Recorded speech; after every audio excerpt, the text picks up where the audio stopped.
Très heureuse de vous retrouver à la découverte sur Fashion Africa Channel.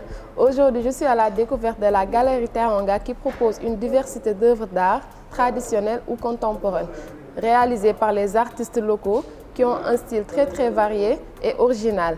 Là, je suis même en compagnie d'un artiste plasticien qui s'appelle Ousmane Traoré, plutôt connu sous le nom de Lamp.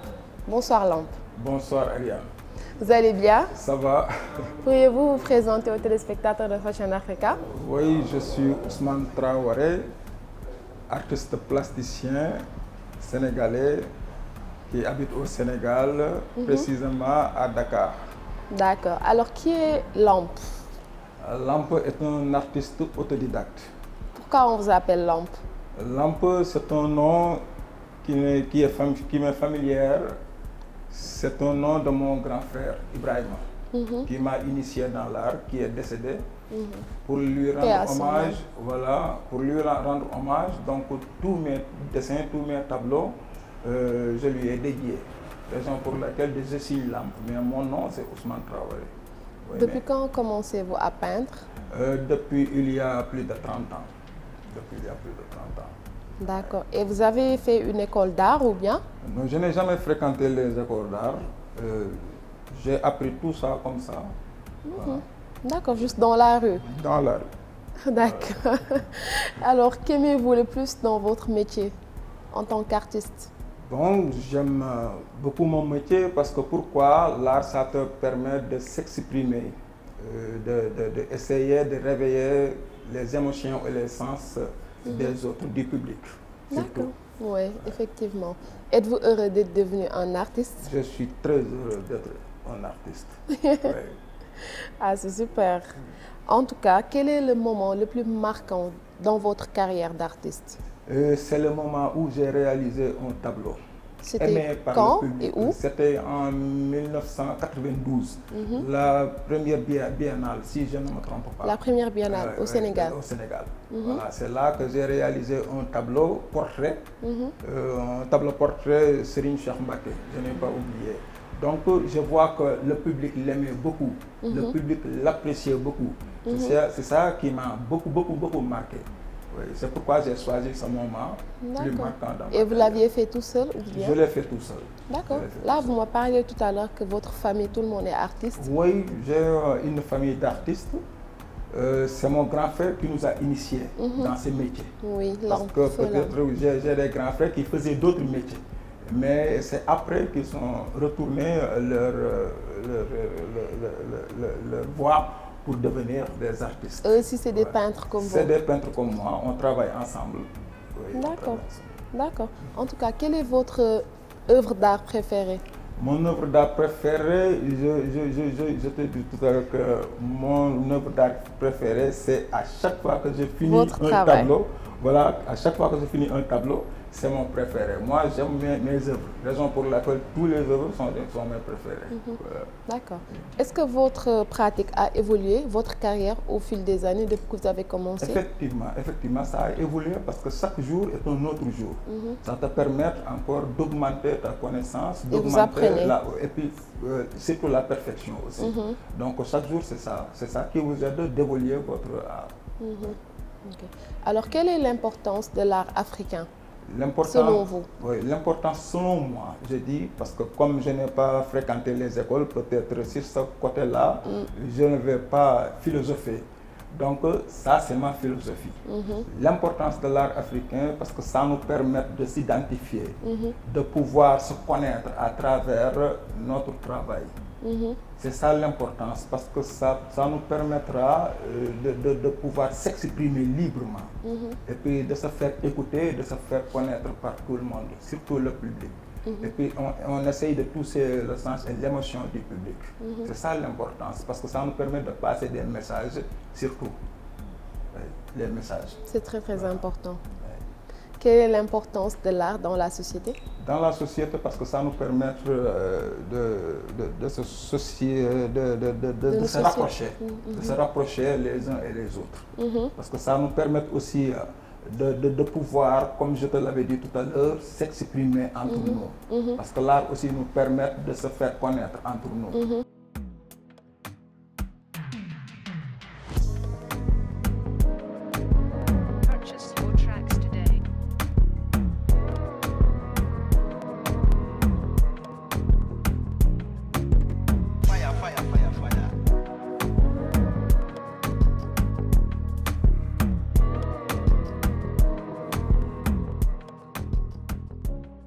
Avez-vous eu des difficultés au début de votre carrière?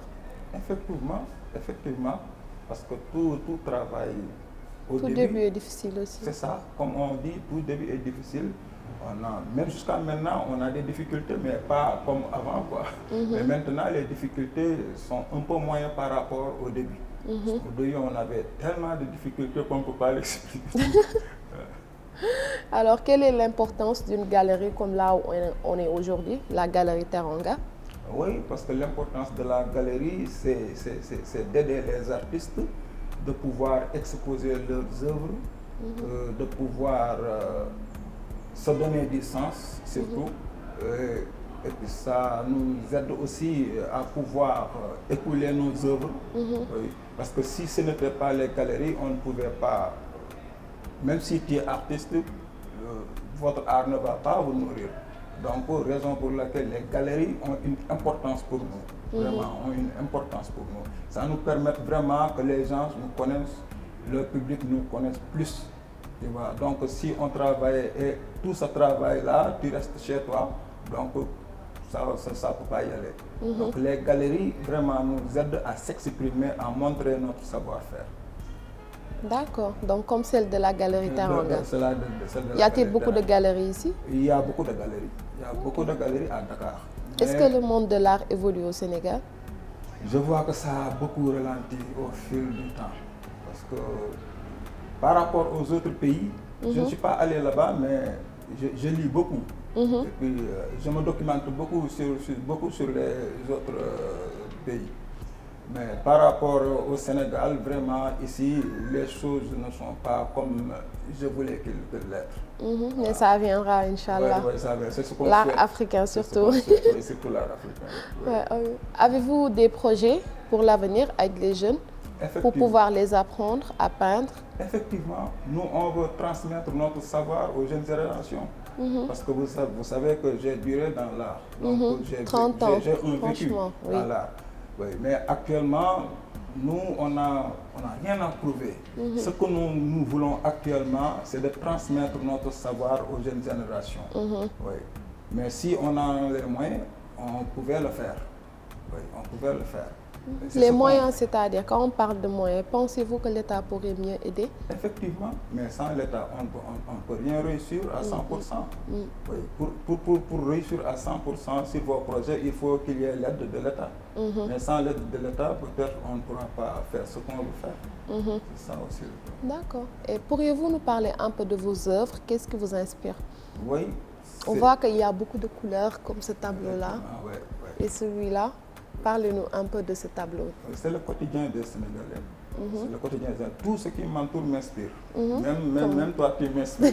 Voilà. Merci. Donc c'est ça, quoi. Un artiste a besoin de s'inspirer au milieu où il vit. Oui.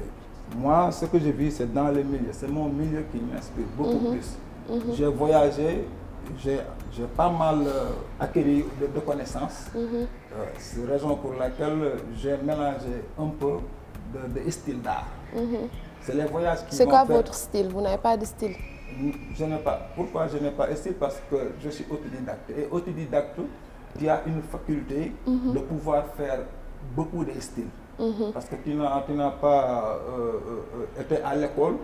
Tu vois, si tu apprends l'art, tu suis une branche. Mais si tu es autodidacte, tu n'as pas de branche. Tout ce qui est devant toi, tout ce qui t'entoure t'inspire. Raison pour laquelle moi je m'adapte à beaucoup de styles d'art.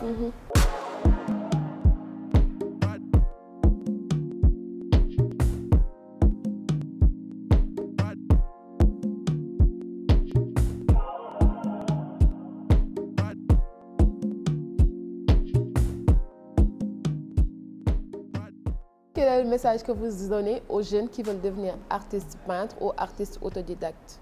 Oh, la patience. Parce que aussi l'art demande beaucoup de patience. Même des fois, ça nous arrive de tout laisser. Tu vois? Ah bon? Ouais, même avec 30 ans? Parce que l'itinéraire d'un artiste, ce n'est jamais facile. Même il y a les artistes européens qui sont tellement célèbres. mais qui, à leur temps, c'était tellement difficile. C'est comme le cas de Vincent Van Gogh, c'est comme le cas de Van Gogh et c'est comme le cas aussi de Picasso. Donc c'est des artistes vraiment qui ont passé des moments tellement difficiles dans la vie. Donc même ici au Sénégal, je connais des artistes qui sont morts pauvres, tu vois. Donc je ne le souhaite pas aux autres artistes qui sont actuellement des artistes modernes, des artistes contemporains. D'accord. Quels sont vos 3 artistes préférés? Mes 3 artistes préférés ici au Sénégal, je connais. Partout au Sénégal. Je connais Crème Mbaye, il est décédé. Vraiment, lui aussi, c'était un grand artiste. Son style me plaisait beaucoup. Je connais aussi Djibi Ndiaye. Djibi Ndiaye, lui aussi, il est décédé. C'est des artistes que j'ai un peu côtoyés. Raison pour laquelle je connais Ça vous a beaucoup inspiré aussi leur travail. Il y a aussi Djibril Ndiaye. Lui aussi, on s'est rencontrés à Mbour, dans le musée de Mourtala Diop, le musée Khelcom, qui se situe précisément à Saly. Oui, on s'est rencontrés là-bas. Je les connais, mais vraiment, c'est des grands artistes. Ils m'ont vraiment aidé aussi à promouvoir mon art. C'est bien. Vous qui aimez les marchés, c'est quoi votre plat sénégalais préféré? Je dis le soupou kanja. J'aime beaucoup le soupou kanja. Je pense que beaucoup de Sénégalais, même les Africains, ils adorent le soupou kanja. Quel est votre artiste chanteur préféré? C'est Souleymane Faye. Ouais, il adore l'art. Je l'aime beaucoup parce qu'il m'inspire beaucoup aussi. Hein. Oui, parce que ces chansons, vraiment, c'est des chansons qui éveillent les consciences. Voilà, je l'aime beaucoup. D'accord. Parce qu'il parle de la société. C'est vrai. Voilà, c'est ça. Et les difficultés aussi de la société. Donc, lui, je l'aime beaucoup. Je l'aime beaucoup. D'accord. Où peut-on trouver les œuvres de Ousmane Traoré? Aux Galeries Teranga. D'accord, vous savez. Parce que je travaille avec Ousmane, qui est mon homonyme. Lui aussi, je le salue au passage. Oui. Oui. Du coup, Ousmane, merci de nous avoir accueillis dans ta galerie. As-tu des coordonnées pour les laisser aux téléspectateurs? Un site internet ou un numéro de téléphone? Oui, j'ai des coordonnées. Mon Facebook, c'est Lampe Traoré. Oui, et puis j'ai aussi mon Instagram. Lampe aussi Traoré. Vous me trouvez là-bas. Ok, c'est quoi votre Instagram? Mon Instagram, c'est Lampe Traoré. Tout court. Ouais, et tout Facebook court. aussi? Oui, Facebook aussi. D'accord. Ok, Lampe, là, on est presque au terme de notre émission. Avez-vous un mot de la fin à rajouter? Oui, c'est seulement vous remercier. Merci parce à que vous nous aussi. donnez l'opportunité de s'exprimer, de montrer notre savoir-faire, de notre aussi de nous permettre de aussi s'exprimer, de parler avec le public, parce que ça vraiment ça m'a fait beaucoup plaisir. Je vous remercie pour vous, Ariane, et votre équipe qui vous accompagne, les techniciens surtout. Merci parce à que vous si ce aussi. n'était pas eux, peut-être on ne pourra pas réaliser. L'équipe de Fashion Africa est top. Oui, donc je vous remercie vraiment. Merci à vous aussi. Merci.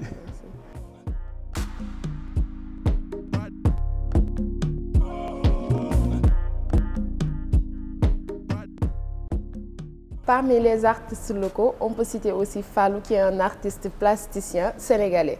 Bonsoir Fallou. Bonsoir. Merci d'être venu à notre invitation. Merci. Pourriez-vous vous présenter aux téléspectateurs? Oui, je m'appelle Fallou Diop, artiste plasticien sénégalais, propriétaire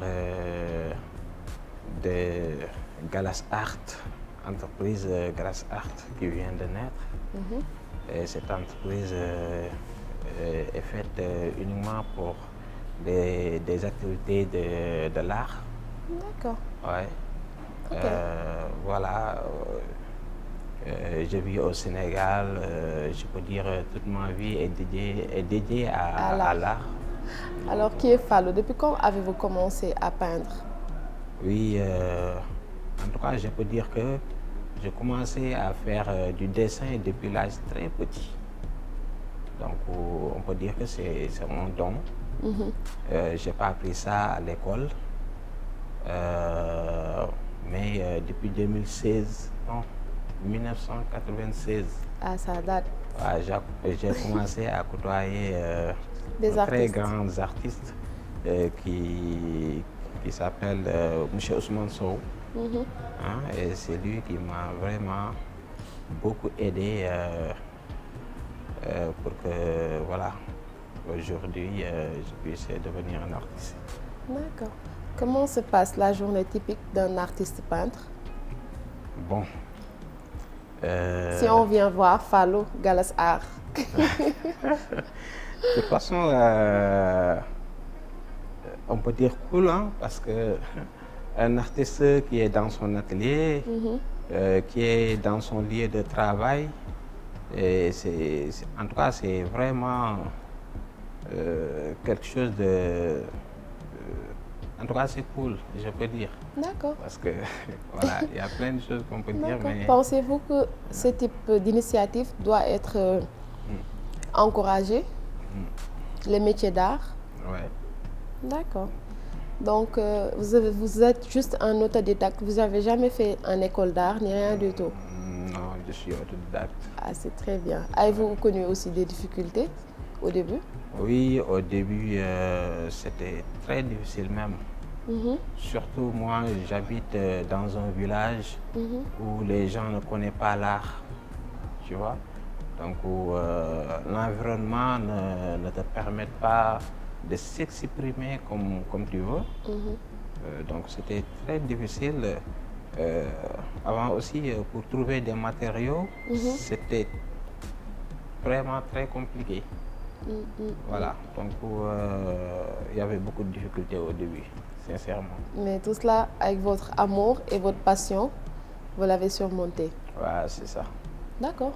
Quel a été votre premier tableau et en quelle année? En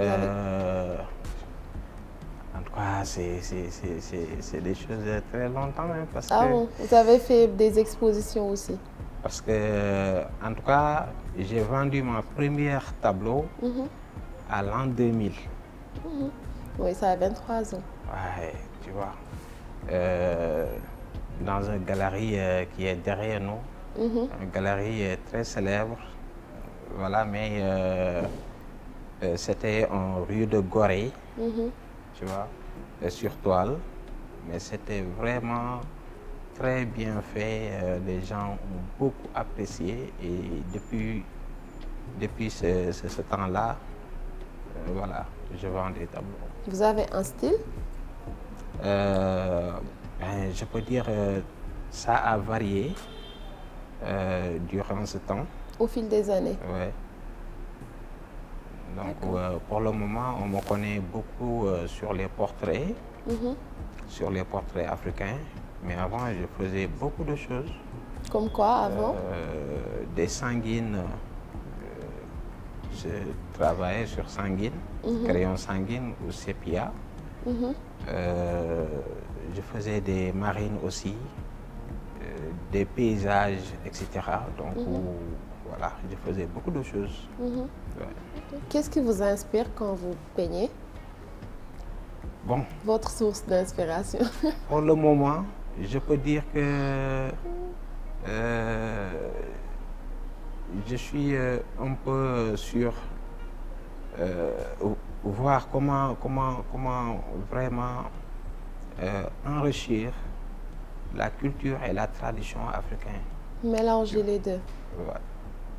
Donc, je peigne pour le moment sur ça et essayer de surtout les afro-descendants, tu vois. Voilà, pour le moment, je suis sur ce câble-là. D'accord. On dit que qui dit peintre dit solitaire, au fait, parce que les peintres, ils aiment plus être seuls. Comment vivez-vous le fait d'être tout le temps seul dans votre travail? Mais plutôt cool, hein, parce que le fait d'être seul, ça vous permet de pouvoir très productif, mais en même temps, tu pourras faire vraiment beaucoup de choses sans empêcher, sans rien ne vous empêche, tu vois. Un artiste qui est seul dans son métier, dans son atelier, vraiment à ce qu'il a voulu, sincèrement. Okay. Donc,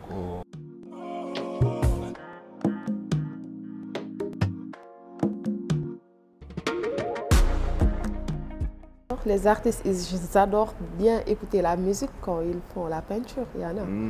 Peut-être exceptionnellement comme moi. Moi, j'écoute les khassida de Serigne Touba. C'est très bien, c'est très bien. Et voilà, les chansons des Baye Fall, etc. Les écoles-là, etc. Ok. Alors, quels sont vos futurs projets? Mes futurs projets, peut-être sont nombreux, mais je peux citer, vraiment, j'ai envie de pouvoir réaliser mes propres événements, monter des expositions, voilà, surtout ça. Inch'Allah. Inch'Allah. Donc, ça fait partie de mes ambitions quand même. D'accord. Quel conseil donneriez-vous aux jeunes qui veulent devenir peintres? Pour le moment, ne faites pas comme moi. C'est-à-dire? C'est-à-dire suivre les études oui, c'est très important. au plus long possible, mais aller aux beaux-arts si possible. Bien apprendre, c'est important. Ouais, c'est plus qu'important. Parce que moi, j'ai arrêté les études très tôt. Hein? J'ai arrêté à l'école, non, à la classe de première primaire, 6e primaire. Ah bon? Ouais. Donc, franchement, tu vois, vous êtes un vrai autodidacte. Tu vois. Donc, c'est pas conseillé à les enfants. J'étais très doué, mais sincèrement, je n'apprenais pas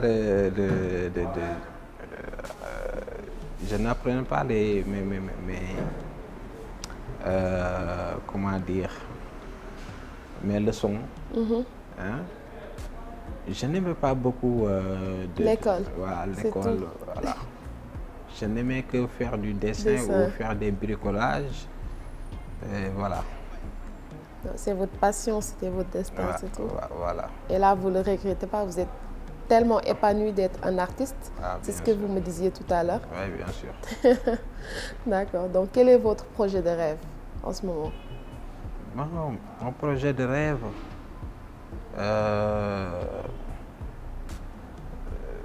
peut-être un jour, j'aurai vraiment peut-être un musée. Inch'Allah. Inch'Allah.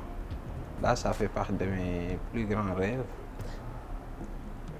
Oui, c'est peut-être quelque chose de fou, mais sincèrement, ça fait partie de mes rêves. Inch'Allah. Ouais. Où peut-on trouver Galas Art sur les réseaux sociaux? Vous avez une adresse? Oui, il y a Facebook, il y a Instagram, Twitter. C'est quoi votre Facebook?